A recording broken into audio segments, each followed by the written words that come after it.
Give me a thumbs up when you have your document open.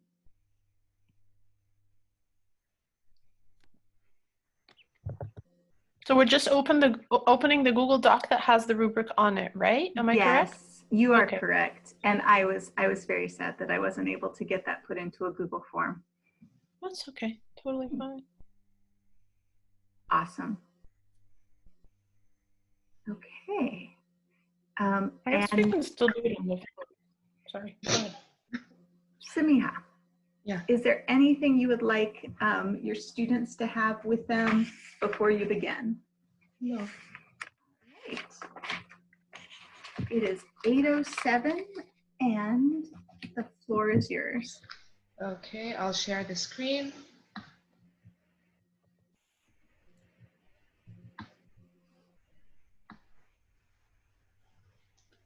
Okay, can you all see my screen? Yeah. Okay, Yeah. so, okay, I'll start. Okay, so instead of presenting this on a normal slide show, I thought of the idea of introducing you to another platform as I'm presenting. So first, I would like to walk you through Padlet.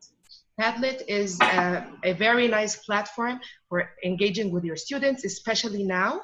So it's basically, this is how it looks.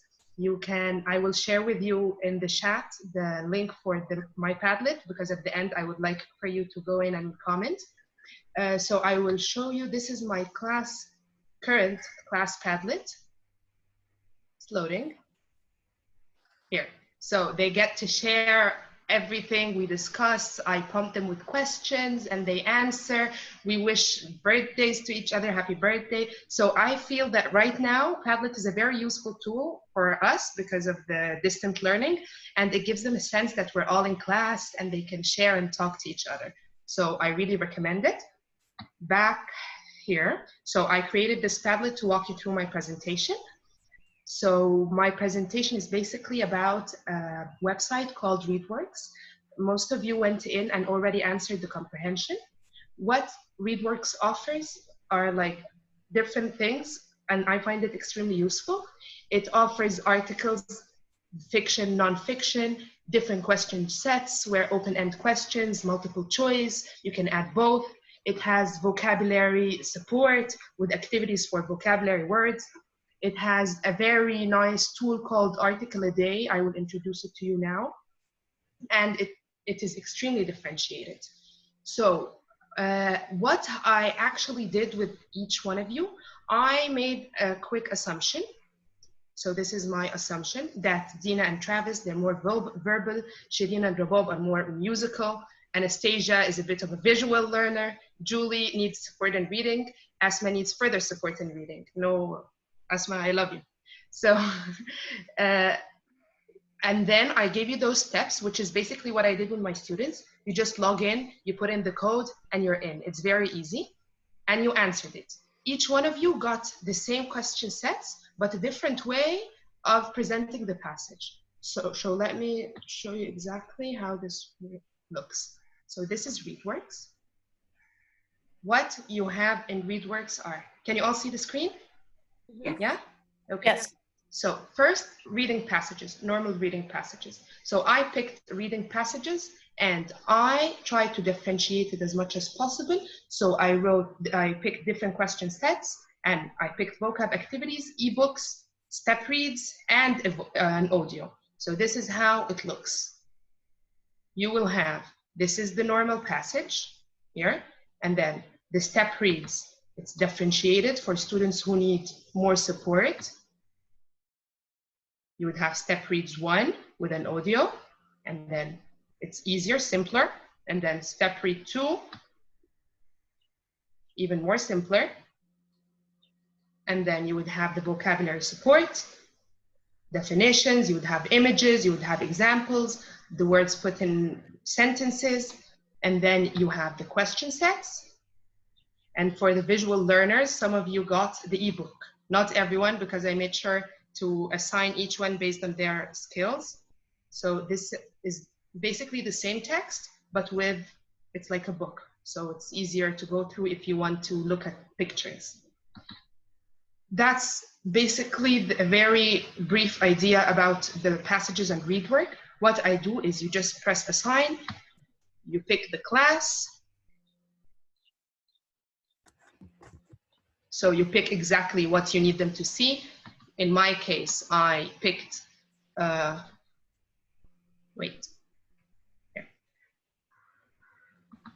specific students, and I assigned step read 1 to Jessica, step read 2 to Asma, the ebook, and so on and so forth. And then you can just assign it to a whole group and give them a time frame, and that's it. Another feature is, back here, is the article a day. Article a day is a very nice, I think, feature, because what it does is it gives you student one article each day that they read in 10 minutes. It's a very short article, and then it has some sort of a reflective question, and they keep it. So let's take a look at one of them over here. So they would have the passage.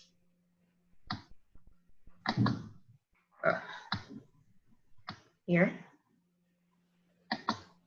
Anyways, it's not clicking.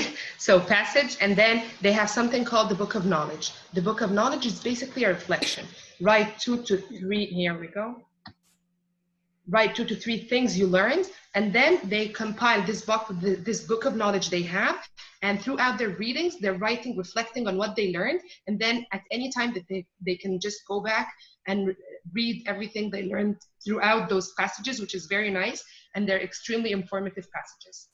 So that's the second cool feature. Another one is the paired text. Let's take a look at the paired text. So it's basically 2 texts that are related to one another in a way, and they read the 2 texts. So they have here this one and then that. They read them both, and then they go to the questions and answer, and the questions mainly try to relate the 2 texts together, drawing similarities and differences. So also it's extremely interesting. As you can see here, all these texts and passages are aligned with the Common Core standards. So you will get to see the standards of each one on the side. And then going back here,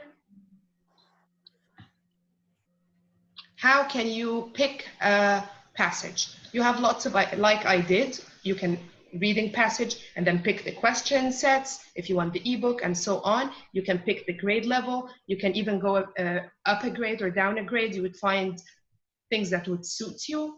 And then there's this option, which is by topic.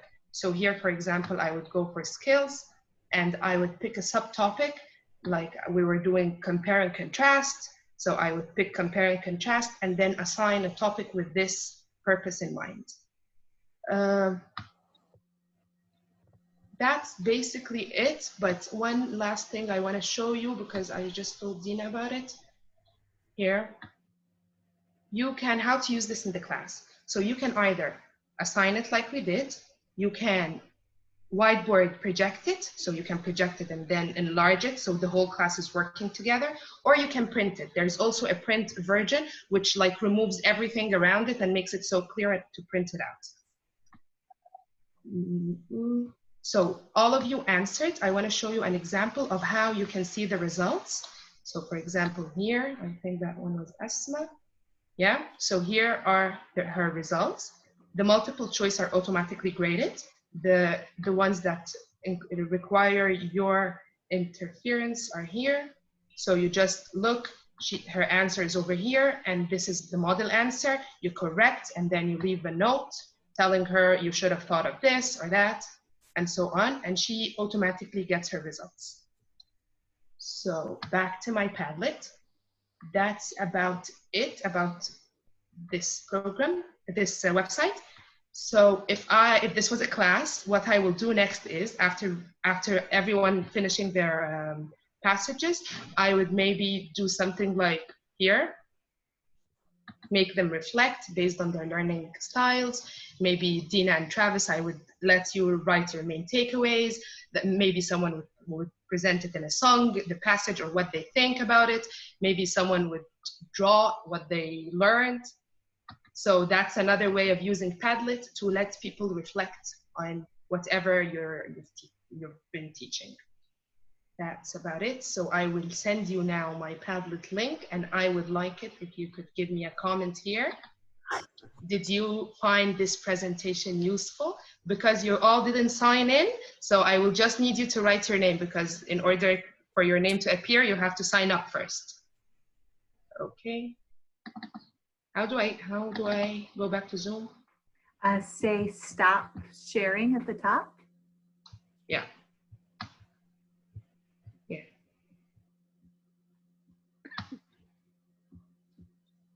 Okay, so should we be looking for something in the chat Oh, box? Or sorry. in our- No, chat box, but wait, I sent the wrong link. Okay. Yeah. Okay, I'm done. So if anyone needs to ask me anything.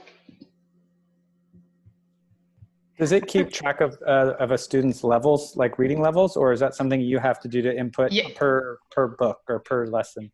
You can input it if you're using Lexile levels, it's there and you can input it. But however, I'm not sure if it keeps track of their level. Wow, 10 minutes. Okay. I can check and get back to you if it does. I noticed that it said what level the reading passage was, and I was wondering if there was a feature where you could prevent students from seeing that level. I don't think they see it. Okay. They see it. Okay, You all answered it. Did anyone see a level on the side? perfect. I wasn't looking for it, sorry. Yeah, no, I don't think they see it.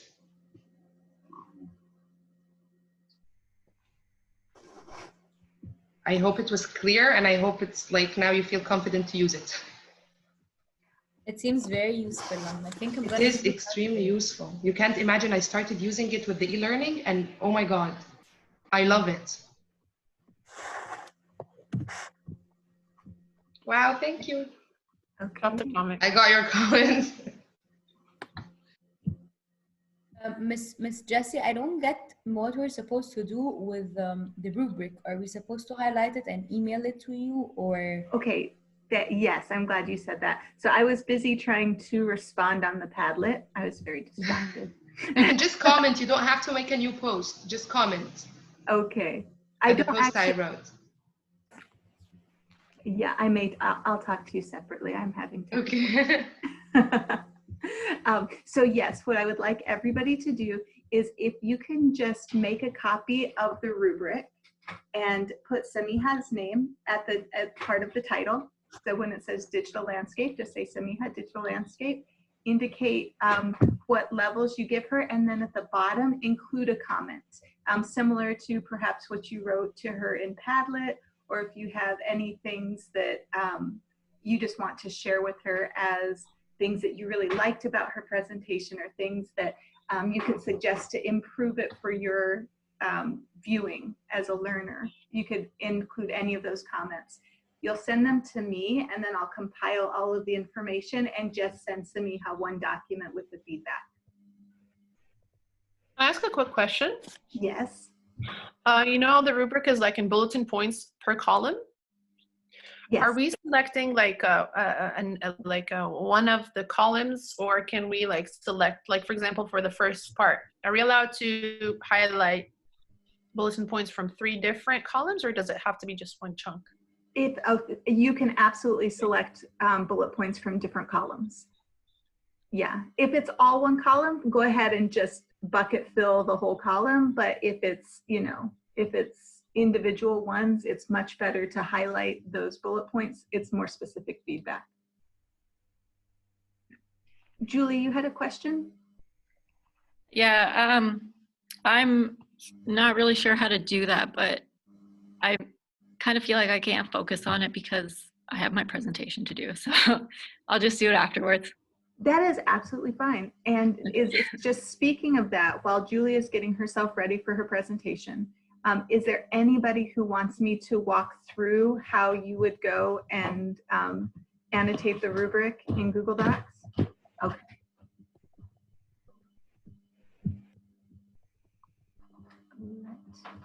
Jessica, can Yes. I ask a question? We will go through it, but are we going to save like a copy for each one of our classmates with the Yes. highlight? Oh, okay. Yes. So there's one for Samira that we're sending, one for Jessica, one for, sorry, for Julie, and so on. Yeah, and you can put them all, like you can just say, you can copy and paste and just make one document. So you could send me one document with all 3 for today. Yeah, I think one document for each day, today and tomorrow would be, like, that would be 2 documents for Thursday and, okay. Okay, so I'm just gonna share my screen and show you the tools that I use. And then if anybody has different ways that they do it, then they could show me. Is everybody— Are you asking how to make a comment on that, like a side comment for annotation? I think you just go to insert and then go down to comment. So you highlight what you want to comment off of. Just is that what you're asking? Sorry. Oh, no, I was just going to show people how to like mark up if they did not know how to Okay. highlight or fill text or things like that. So, and this is probably second nature to most everybody, but just to make sure nobody is left out.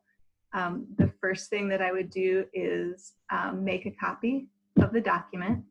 And then I would label the document today's date, digital landscape.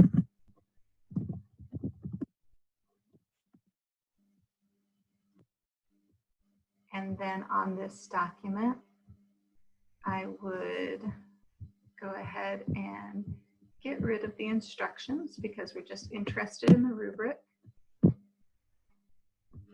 Control A to highlight, Control V to, oops, undo.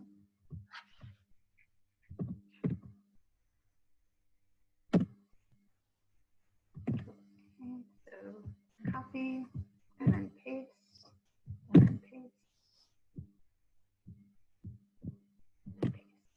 Okay, so now I have the 3 for today. And my first one, I'm going to say that this was Semiha's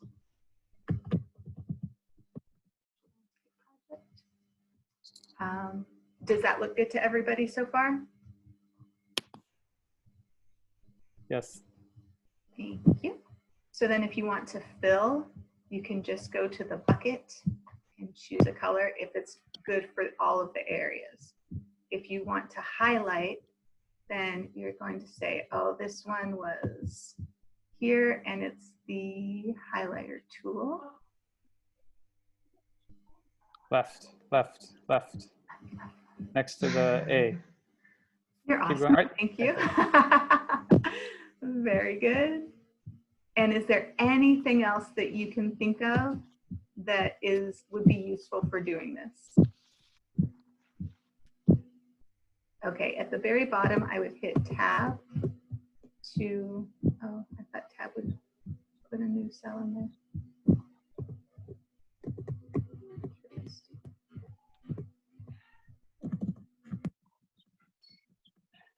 So then just go to the bottom and type the comment. Sound good?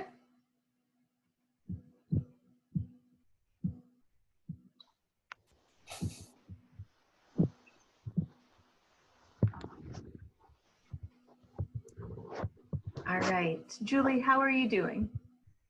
Yeah, I think I'm okay. Sorry, it's going to be a live presentation because I couldn't, anyway, I was having trouble fitting my whole screen onto the Screencastify, and I spent way too much time trying to do it. And then Zoom on the computer I was using isn't installed, so I had to come back to my laptop. So, but as far as the presentation, I think I'm ready. Excellent. Did you get Gina's chat or SMS chat message before you start? I just saw it right now. Thank you. Very good. All right. So with the time at 8:26, the floor is now all Julie's. Okay, so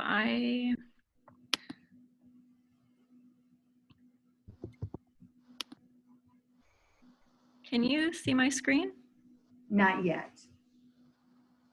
If you have hit the share button, sometimes it just, yep, there it is. It needs a second to load.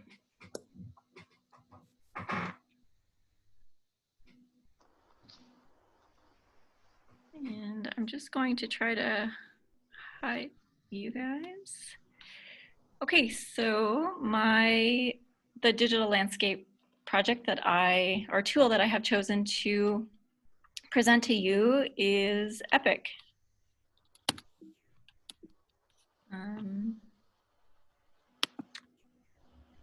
So what is Epic? So to summarize what Epic is, Epic is a safe, kid-friendly online children's book service that offers thousands of books for children 12 and under. Epic offers students a digital classroom library that can be accessed from anywhere and on multiple devices at school and at home. With Epic, you can explore a wide variety of both fiction and nonfiction reading books, graphic novels, audiobooks, read-to-me books, and educational videos to support student learning. Epic is an engaging source that supports any reading program. Books can be found by reading level, subject matter, grade level, or interest.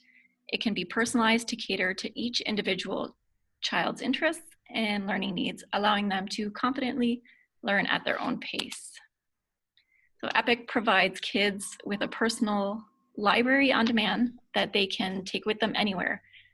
Books can easily be downloaded and read offline if no internet connection is available.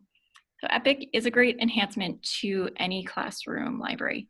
So one of the main reasons I chose to present Epic to you today is because students aren't in school and they don't have access to public libraries, to the school library, and their homes may not have libraries. So this Epic right now is offering their services completely free. And I think it's a great one. So let me introduce it to you. So to get in, you're going to go to getepic.com. And we can take a quick look at it here. I'm going to click on educators and just kind of scroll down. You can see that you can choose books from popularity, age group, audiobooks, award winners, nonfictions. If I click onto students, you can enter a class code. So I'll get back to that in a second. To sign up, you would sign up as an educator and get it for free. I have already made myself a login. So we're just going to use my account for now. And I'm going to bring you into the student and educator section. And whenever you register with Epic as a teacher, you will get a class code that is given to you. And our class code that was given to me is VPN 3779. And this is a code that you would share with your students.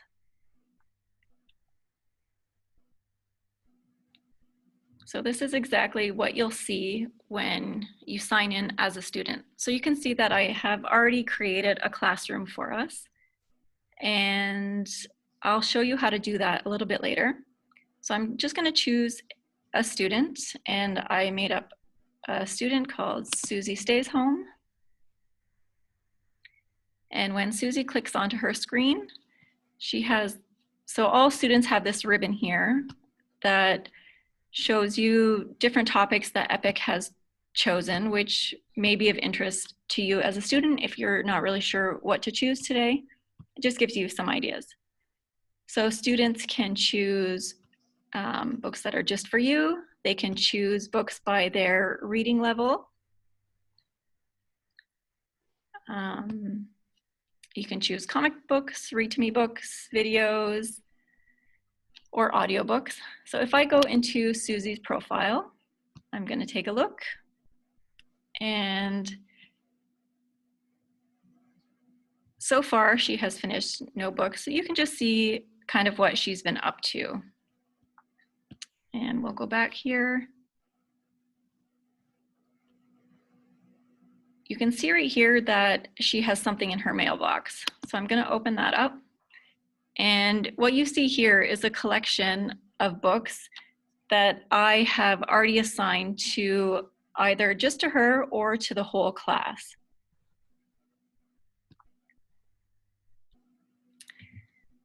So I'm going to get out of here. And I'm gonna go up here to our search tool. And as you're looking here, you can see that there are many different topics and subjects that students can choose from. So I know that we are going to be doing a project on animal adaptation. So I'm going to click on that and it will bring up a bunch of books that I can explore.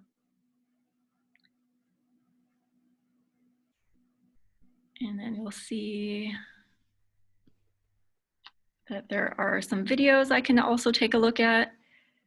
Here, if you choose the Read to Me section, you'll see that are a few, oops, sorry about that. So we chose one of the Read to Me's. To get that started, I just press play. Disgusting hagfish.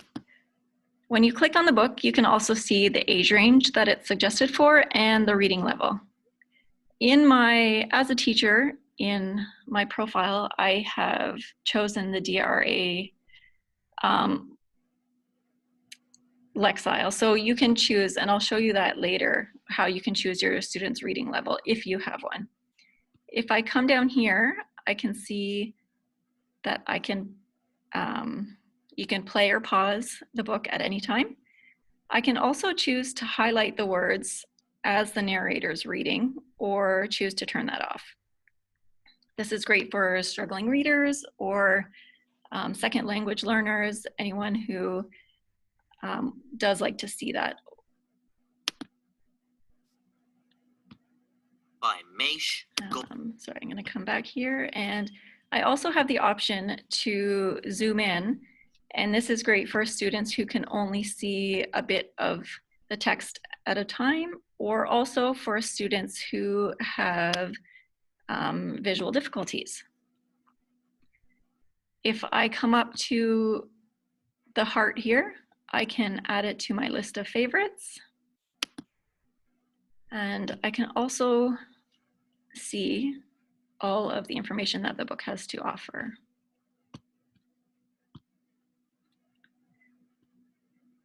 If I go to the audiobooks, oops, sorry, let's get back. I'm gonna go back to all and get out of animal adaptations.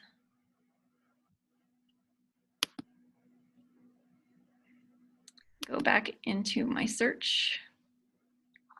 And this time I'm gonna choose chapters, books, and novels. And I wanna show you, so here again, you see that you can choose books by age group, by reading level, fiction, nonfiction, any format. But I wanna show you the audiobooks and what they offer to students. So I can either look at them seeing the cover, and you'll see here all audiobooks have the little purple symbol. Or I can also view the details of the book, age, how long it is. I tend to prefer this one. So I can choose on any of these books.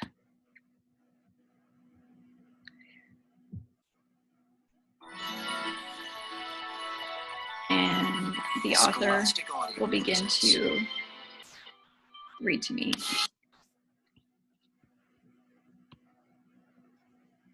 There, I apologize. I want to go back to the Read to Me books. There was something I wanted to show you here.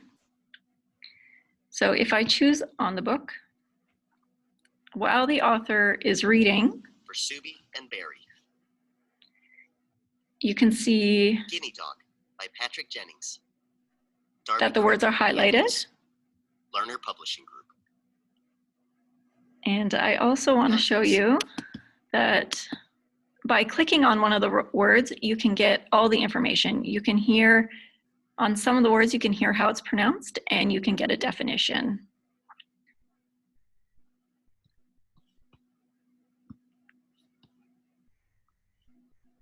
If I go to a collection of books, this is a collections that other teachers have already put together for certain groups of books, and it may just allow students to go to and not be overwhelmed by the information. Okay, I'm going to go back to the profile here, and I'd like to go to my teacher account to show you. So I'm going to type in my password, and we are almost done. So this is what you would see as a teacher. And you can see here that you have your recent student activity. I can scroll down to see what books I have, and I can manage my account. Here in my students, I have the roster, and I can add any students. And I think I'm taking up too much time here, so I'll show you this quickly. Add student.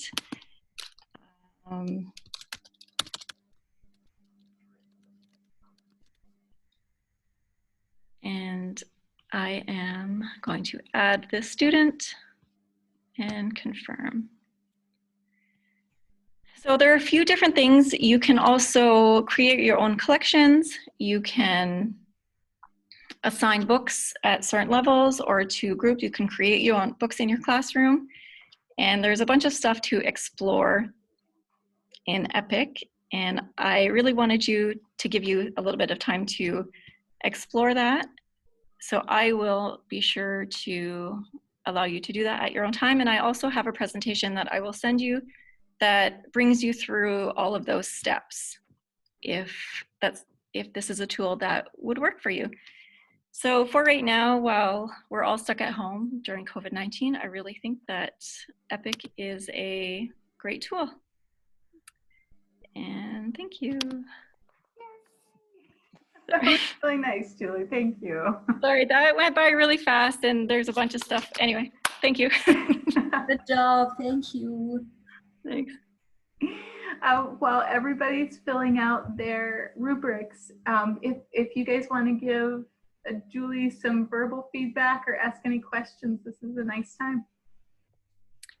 Sorry, I'm just seeing one of the messages that is a con that I have heard about. I haven't fallen into it, but apparently this program, if students haven't signed up to use it at home as well, there are time limitations. So it's only available during school hours. So let's say here in Qatar, teachers apparently can't use it on Sunday because there's no school in the US on Sunday.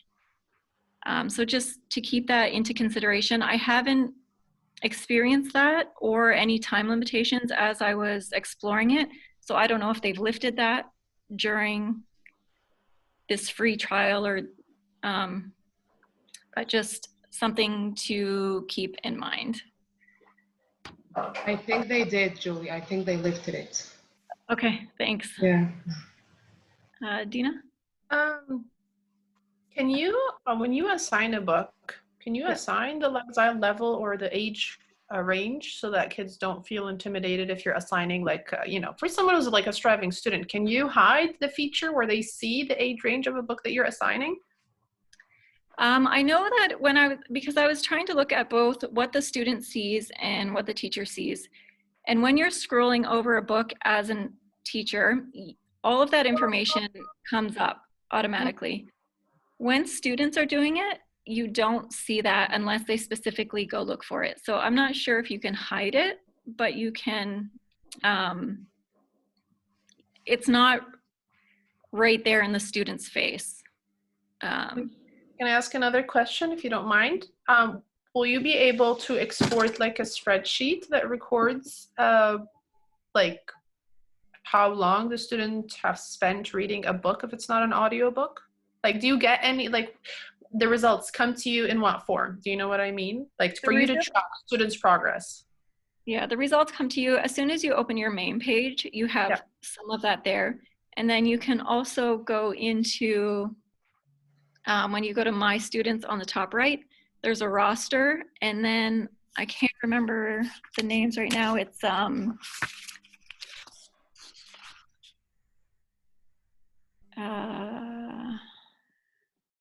on the top right, but you can go and check each individual student's progress or what they have been doing. You can do that. So I don't have the exact wording for you right now, but No, but thank It's- you. No, that was great. Thank I you can so get much. back to you on that. That's fine. But thanks. That was really insightful. Thanks. I think it doesn't do everything, but it's a really simple website for students and teachers to navigate through. And you can assign books to individual students or to groups of students so they can still kind of keep in contact during all of this. It's just a really great support to any two-year reading lessons. And I think while we're Our school's using it right now with our elementary while we're online. I don't know if the 5th grade is, but I know that we're using it, and it's one of the main sources they use for the kids to read, because they can do what you're saying. They can track the kids and see what books they can offer them as they go along. So it is really useful. Excellent. Does anybody need any more time before we get Anastasia set up for her presentation? Can I ask you, Julie, one more question? Mm-hmm. Yeah, go ahead. Does this website like give any kind of reward system to students as they read along? Does it have? Yes, it does. It's just little rewards, and as they build rewards, they can unlock like new avatars, or just kind of, it gives them, it's a little tiny point system, and just gives them a few things that they can play around with, which I guess some students really love that. Yeah. I would say that one other kind of default is that some students, you can just kind of flick through the pages really quickly to show that you have completed that book. But as your teacher, you can go in and, knowing your readers, if a struggling reader took 3 minutes to read a 30-page book, you kind of know that they were just flipping through. Thank you. Excellent. And Julie, I don't think you should worry at all about having not recorded it. That was a wonderful way of presenting the information. Thank you. Yeah. I will, share. I did make a little presentation. So further down in the Google slide presentation, it just has a few how-tos. I didn't get to that part because I knew I was out of time, but just how to create a classroom and add your students, how to create, sorry, what are they called? I forget what they call them in the, how to create a collection, either, let's say if you're doing a science presentation on, or a science lesson on, whether you can make a collection, or you can make a collection according to a student's level. Excellent. And so you're going to share the whole slideshow with us, yeah? I'll share that with you, yeah. Okay, with fantastic. Everybody, yeah. And what I've done, I'm hoping that it worked, is I've shared the folder for all of the course materials. So if I don't know if it's best for you to share it with me and then I put it into the folder, or you guys can tell me more if you have access to add things to that shared folder. But we do have that available for all the course materials. Yeah. Yes. Thanks. You're welcome. Okay, Anastasia, are you ready? Yeah. Hi, guys. Hello. Hi. Okay. I will start right now. Okay. Let me share my screen. This is it. Share. Okay.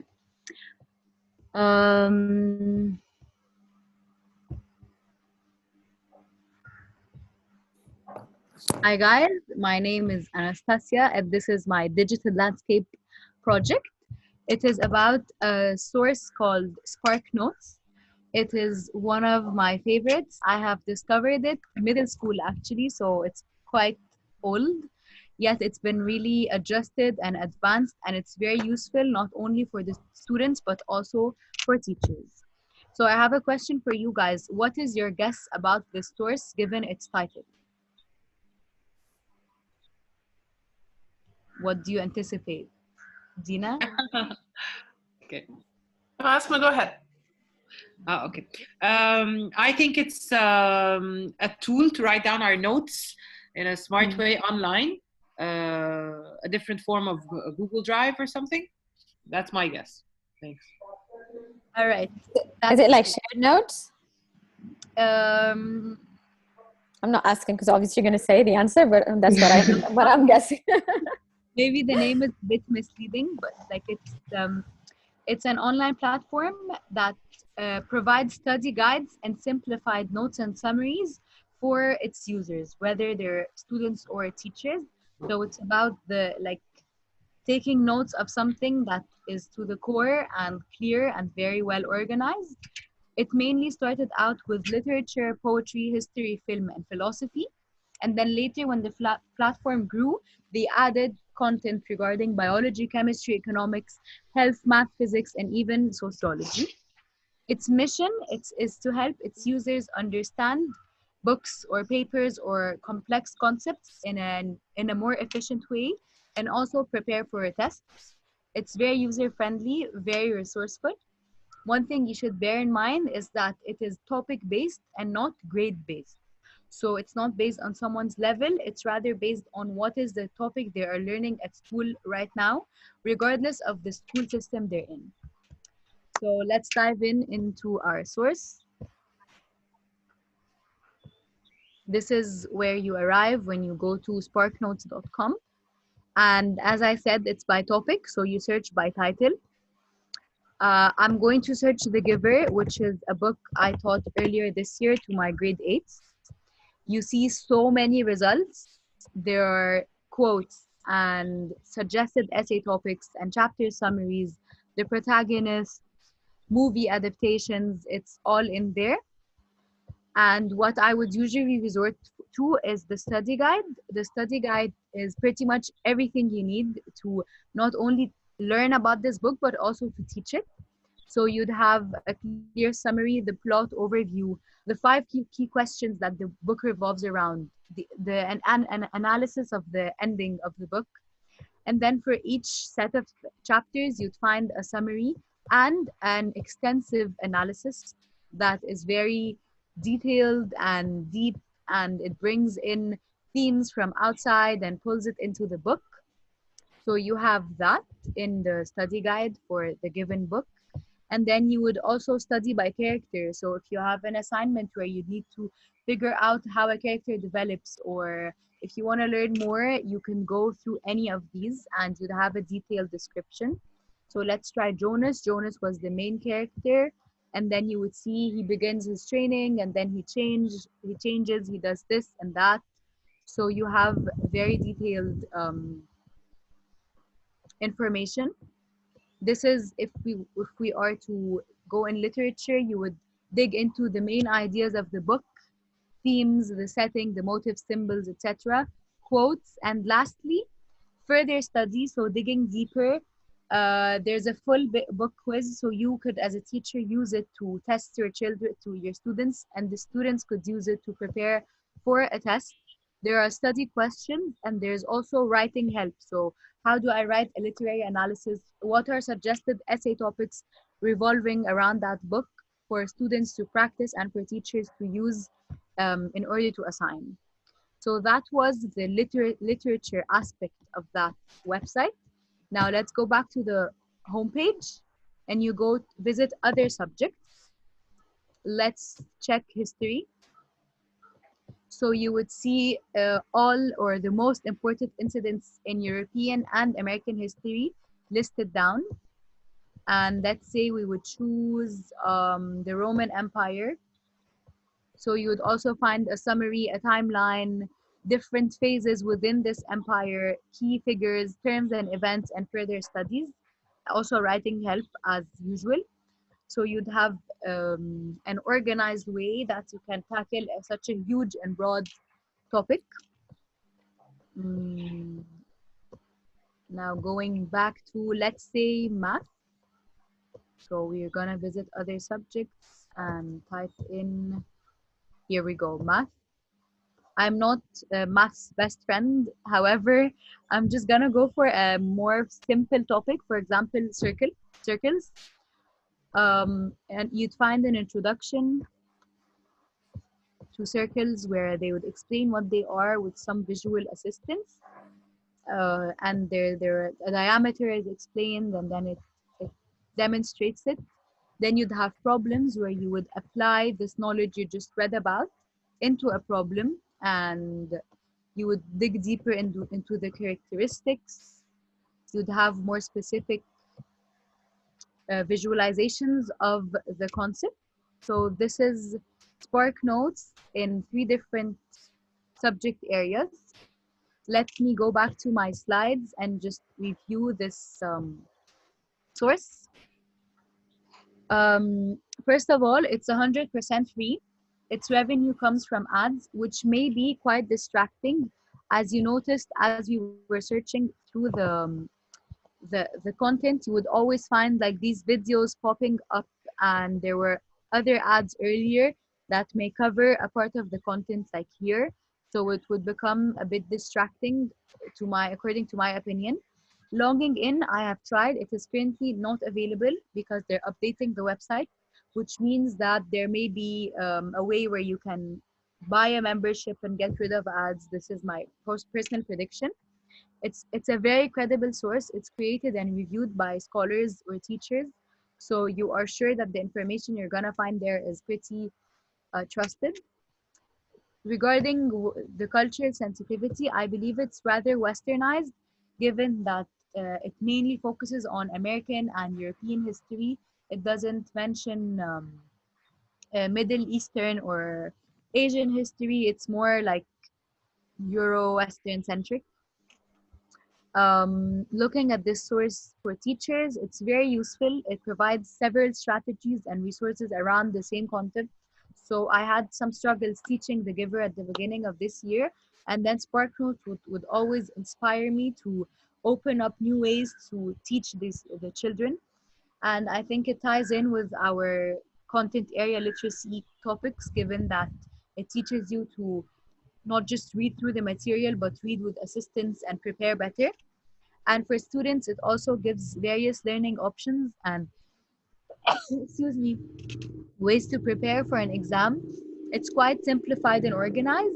However, it mainly uses text and visual aid, as I have mentioned. It doesn't have many videos. It doesn't have a a reward system. This may be a bit challenging for those who still find it very difficult to deal with the text and just read it without having like audio assistance or visual videos. However, given that it's a source rather for middle to high school, I believe it's quite useful and rich. And there's also, they have an up-to-date option, given that right now we are at home. They created this blog where you could read different things like the funniest quotes in literature, and you would draw back to things you've read, or authors rated their own books. So they try to draw students' attention to reading more. As you can see, the website is mainly based on literature, and its content is not very advanced in terms of math or biology. However, it's very useful. Thank you, guys. You guys are so Great. on top of the time. My goodness. Impressive work, all 3 of you. Thank you. All right. So, yeah, let's take a minute while you're filling out your rubric for Anastasia, if you want to share any questions or comments with her. I have a question. Please do. Well, Asma left you a message in the chat box saying that it's really good for middle school and high school students. My question is, have you had the chance to check any texts that are for elementary, or do you know if some common texts would be there? So, I mean, like the one point that you brought up that was really cool, that we usually focus on so much in the lower stages, which is like character traits, right? So and relating character traits to actions and so on, like character analysis. So my question would be, I'm curious to go back to this website and check the material that is being supplied, so we can see if we can utilize it in elementary. I think it's a great tool too. Yeah, I think for elementary, it would be rather a teacher tool than a student tool, given that it's rather like extensive. It's not very visually appealing. Like Julie's stores had these little characters and the colors, but it's like a library for a teacher to draw or pull some resources from for elementary. And I'm sure you're gonna find so many books there. Are you able to keep track of the students or where they're at or anything? Okay. I was trying to explore that through login by maybe creating a class or something, but I think it's more of a, like an online library type of thing where you just pull out sources, but there aren't assignments or like tests there. So you could tell the kids, maybe I want you to look at this genre and this book, and then that way they can use that as a resource. And then, okay, cool, very nice. One of the things that I like doing with SparkNotes is, like Travis said, introducing it as a tool, because this is something that students have notoriously used in plagiarizing work. And so if they know that you know about it, then they become a little less forward with their use of materials there. I also like telling high school teachers who are not familiar with it that it exists, because it's an easy way to go and check if your student turns in. Unfortunately, when you see a piece of brilliant writing and it makes you wonder, oh, did they really write that? Which I always hate that feeling, but you know, 8 times out of 10, a quick Google search will pull up the text that they drew it from. But it won't always come up from SparkNotes. And so it's nice to be able to go back and check those references. Yeah, you reminded me also, at the end of the giver sources, there was also always a link, or at the end of any sources, how to cite SparkNotes and how to avoid plagiarism. So Nice. they are trying to avoid that from happening. And I did that exactly with my students earlier this year. I told them, guys, if you're falling behind, check SparkNotes, read them at home, let's do it after school, but do not summarize from SparkNotes because I'm gonna figure it out. So yeah. Samiha, did you want to say something? Fantastic. Thank you guys for your kind comments on the chat. They're very encouraging. Thank you guys. I can tell you something that was extremely organized. I love how organized it was. Thank you so much. Thank you. I appreciate that. Okay, so the things that you want to make sure that you do is sometime today, send me your document that has your feedback for the students. If you were a presenter today, please share with me any tools that you would like to go into our shared folder as a resource. Things that I'm going to do is make sure that this recording not only gets shared with you, but I'm going to upload it to YouTube, because it's not something that I want to delete after 48 hours. I think this was incredibly useful, and I think it's a tool that you want to be able to access regularly. So I'm going to make a permanent copy of this video in particular. We had scheduled for today discussing the vocabulary topic, the vocabulary reading number 5 that we did. And so since we so effectively used our hour together, I'm going to say let's keep that discussion to the discussion table, and just make sure you go back and add feedback for people who have been leaving their comments so far. I would like to say anybody who wants to stay on for a couple minutes past our required meeting time, that I want to go over any questions and answers that any questions that you might have for the next project. In the email that I shared, I mentioned that based on our conversation, I solidified all of the directions. They're a little bit different than what we spoke about yesterday, but I think they're very clear and they represent the best intention of what we were talking about. Okay, I just said a lot. Does anybody have any questions before we conclude or proceed? I do. Okay.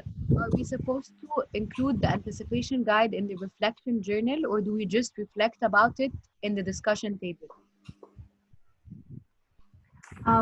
So include the anticipation guide in your reflection journal. Okay.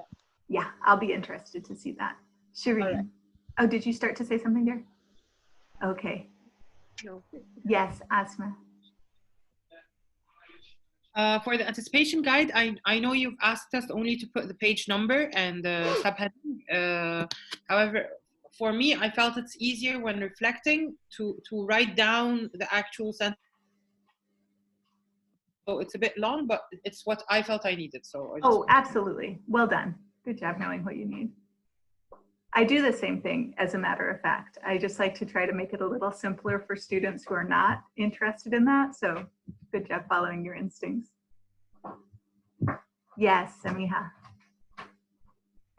I want to ask about the lesson plan, the mini lesson plan for option 3. Teach Okay, live. hold on for just one quick second, Yeah. because if there's anybody who wants to leave the lesson right now, I want to give you the right to do that. So right now we're going to jump into the discussion of the lesson plan. Is there anybody who's taken off right now? Okay, so let me pull up the mini lesson guide plans and share the screen with you so we could reference the we could reference the papers we're discussing.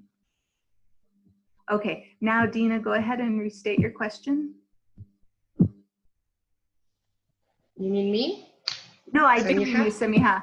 I said Dina for everybody. Have you noticed? Yeah. Okay, so I was asking about option 3. It says teach a live lesson using Zoom for 10 minutes. So you mean by a live lesson, it's again teaching the lesson or going over the lesson plan? Because you can't teach a lesson only in 10 minutes if it's meant to be a whole lesson. Okay, so what you're going to do is provide the lesson plan for everybody. So everybody will see the lesson plan. And so these 3 options are for the lesson activity. So if you want to teach, if you want to experience that lesson activity as a group, that's what that one means. And so for example, if you want the lesson activity to be an anticipation guide, that's something you could do with option 2, where they get the anticipation guide and fill it out. But if you want them to have a discussion, then we all need to be together to have that discussion. You would choose option 3.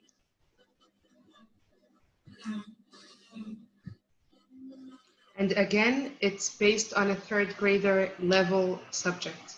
Yeah, right? yeah. So this one's fun because we are acting as your students. So if you are having a discussion with your student, if you are having a discussion with us, you're going to expect us to participate as 3rd graders would. Okay.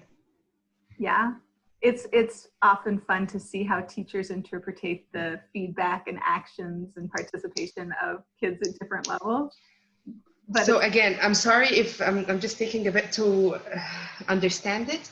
For the 10 minutes thing, I have a whole lesson that's chunked up in 3 parts. So I can pick just one activity and deliver it in this 10-minute lesson, right? And have a discussion over one of these activities, right? Yes. I'm changing the wording on that because what you said is much more clear. Engage in a lesson activity using our Zoom meeting time. Does that make much more sense? Yeah, it does. Excellent. There we go. All right. Are there any other questions about this assignment? Yeah, can I just add on to what Samiha was saying? Yes. Does that involve just one part of the lesson, since that activity should be 1 out of 3? Am I right? Yes. And if you have some short activities, like if you have a really short like a short activity that would warm people up, that would be in the preparation phase, and you could do that and an activity. You can do both, but really you're most likely going to need all 10 minutes to do the one activity. But then we have to put them in the context of that thing. Unless right. we send like other stuff in advance, or? Well, everybody should have access to your full lesson plan before we participate in the lesson. And I am going to ask that everybody find, like once you receive the lesson plans of your classmates, to really go through those and make sure you understand the content, so that when we do jump into the activity, you'll be prepared for that. And also you can provide feedback to the teacher on what things in the plan were clear, what things were communicated well. So if, for example, I say, sorry, hold on. We can hear you. Okay, good. If I say that I want to achieve this goal, then when we have the lesson, I as a teacher can tell you if I as a student met that goal in the lesson, if I learned what you wanted me to learn. Mm-hmm. Does that make sense? Yeah, so there are two very discrete roles that you're playing. You're still being yourself as a colleague in this classroom, and then you will receive the information as a student in the classroom of the teacher presenting. Okay, can I ask another question? I'm sorry. No, absolutely. Yeah, can you elaborate again, option 2? Because it's like doing the same activity, but not on Zoom? Yeah, so this would just be if you were to, here, let me go to the shared folder. And this is the folder that hopefully everybody has access to. And if you go to the sample lesson plans, you can see here that this is a activity that is a sample for a reading activity. So after you've read, the instructions for what should be done and the guidelines to do it. So you would share this activity with us. And so let's say that Asma, you read this. This is something that Travis gave us. Okay, so you read this, you complete the activity, you submit it to Travis. Okay, so Travis is going to receive 7 different assignments where people have completed the activity. And then when we meet together, he's going to report just on how people did with this assignment, any feedback that we have for him as far as what it was like to complete this assignment. And he could tell us his takeaways from seeing it completed. So the only live part that we have, unless we're doing a Zoom, is just to go over the feedback from the lesson that we gave to everybody in the class. Yes? That's correct. Okay, thank you. You're welcome.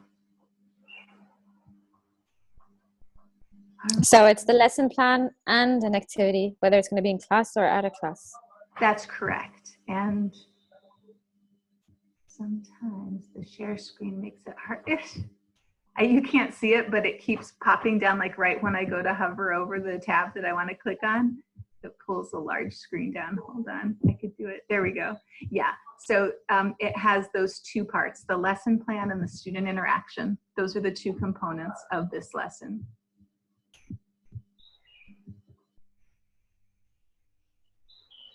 And if we choose, sorry to interrupt, if we choose the first option, which is the video, what should that be, like an intro to the lesson, or what should be the content? You know, today's lessons, the presentations are a really good example of what it might be like when you were essentially, or you know, Julie, Dina, and Anastasia were essentially teaching us a lesson about their technology, and they recorded the steps. And did I say something wrong? Did I say Dina? Oh my gosh. I'm so glad I could see your faces. Who did I leave out? It's just Dina instead of Samiha. Samiha. Yeah. Okay. So yeah, so it was just instructing giving, so essentially 1 and 3 would look very similar, right? In this one, you're giving the instructions, but we're interacting with you live. And this one, you're teaching the lesson and giving the instructions as a video, but then we would then go and complete the instructions on our own and submit something digitally. Is there a time frame for the first option? No, that's the nice thing about this. For options 1 and 2, there's no time frame. It's just, you know, be considerate of the people who are watching it, because you know that everybody's busy. But yeah, you have a little bit more freedom with putting that information together.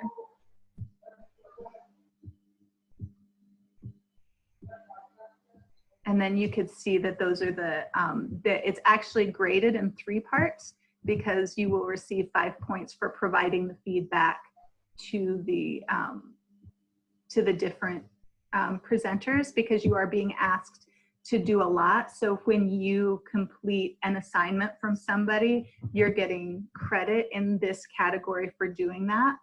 And if we're just in a live Zoom lesson, you're getting credit for being a part of that and just sharing your experiences with their lesson. Okay. Good. All right. The last thing that I wanted to quickly show you was the multi-genre research project. I've been formatting all of the guidelines for that just to make it a little bit more manageable, since the previous lesson was about you choosing a topic and going through stages of narrowing it. For this one, the topic is chosen for us, and the topic is going to be kind of a meta reflection on the course. And so the topic is content area literacy, and it is a research project that takes us beyond our 12 days of instruction. And so the first thing that you're going to do is choose your focus. And there are some categories that I kind of led you to think about.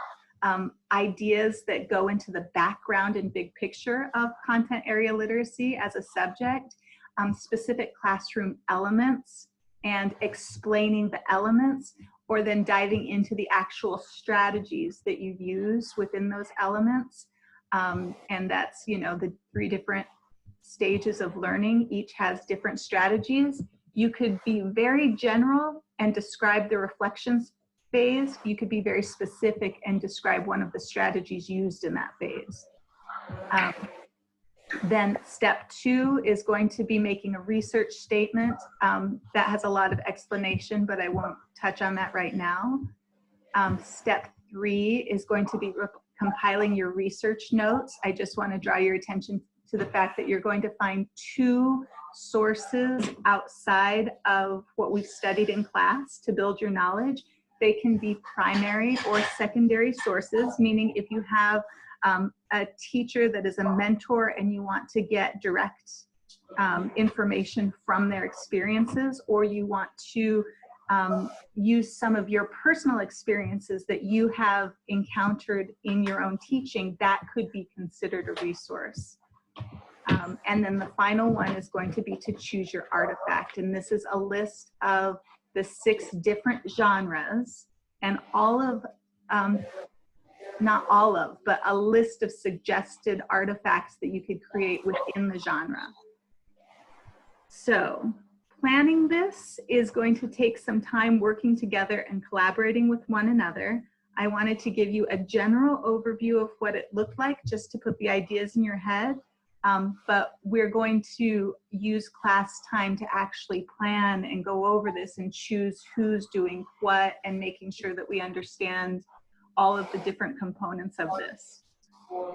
Does anybody have anything that you would like to specifically address with this today? Did we get the samples in the folder that you added? Can you tell me if you've received that? It was shared with you a couple hours ago. So if you can go to your email and see if the link that I shared with you worked. The folder works, but I'm just wondering if it has the sample. Did you include that in the folder? Yes, everything's in the folder. Okay. Yeah. And I want to ask, correct me if I'm wrong, we're all working on one document.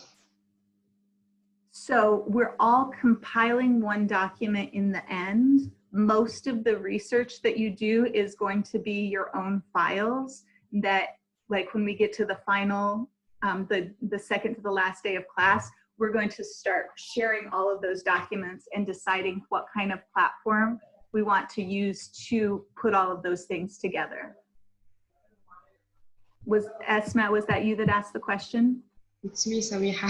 It was Samiha. I don't see the picture. No, that wasn't my fault. I just don't see the picture. It's okay. I'm just going off of I think my issue is Everyone where but Samir. I think my issue is trying to figure out who's doing what, and then I think after that I'll have a better idea of what I need to focus on. Exactly right. What I'm going to suggest. Genres. Sorry. No, go ahead. What was that? Because I see 6 genres, right? Yes. So we're going to have 2 repeated genres. Okay. But everybody will have a separate topic. So perhaps I'm still sharing my screen. Perhaps we're going to have 2 people that do a print media genre, and one person does a newspaper article and somebody else does a letter to the editor, right? So you won't do the same artifact within the genre, but there will be 2 repeated genres. Is it possible that you can share with us an example? Yes, if you go to the shared folder, you are going to find this that says multi-genre research project samples. And there are 4 different ones. They're all very different, but they'll give you a sense of what these look like. And so I'll just scroll through to that. We had a longer introduction process. You guys are only being asked to write a paragraph summary reflection because we're going to be compiling everybody's reflections. That's in, I think, step 2. Okay, so here's an artifact. It is a newspaper article. This is what I created about Sandra Cisneros. And so I found a tool that created things that look like a newspaper. And I came up with a like an advice column where somebody wrote to the author and then she responded with her feedback, right? So I had to do some research to find out the answers to the questions. And then I had a fictional person ask the questions, and then in the document provided those answers. The second was creating a piece of fiction in the genre that she wrote in. And so based on the research that I conducted about her style of writing, what would something written in that style include?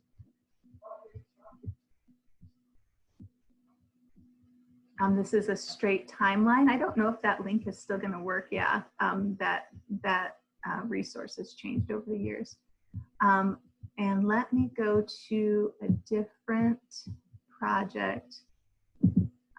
So here is. So each one of us will have all of this, but then we'll just have our specified genre to highlight, correct? Or Yeah. it all gets piled into one. So for example, this is one artifact. This is what you might create. And this is what Samiha might create, the obituary. And Asma might create the gallery display. And so, of course, we're doing a very specific topic, which is content area literacy, rather than doing, you know, a presentation on an author or an artist. But it'll have the same effect, where everybody will present one artifact, and when you put it all together, you get this whole project. Okay.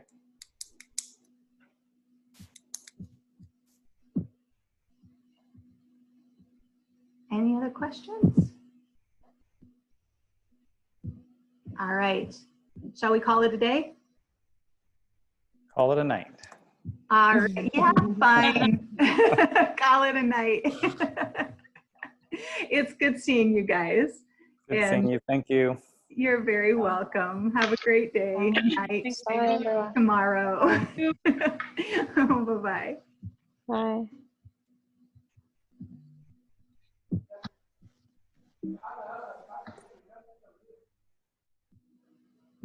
You guys have questions? You're muted. Go ahead. Just like I'm looking for the button that ends the recording. We're still recording. Stop recording. Pause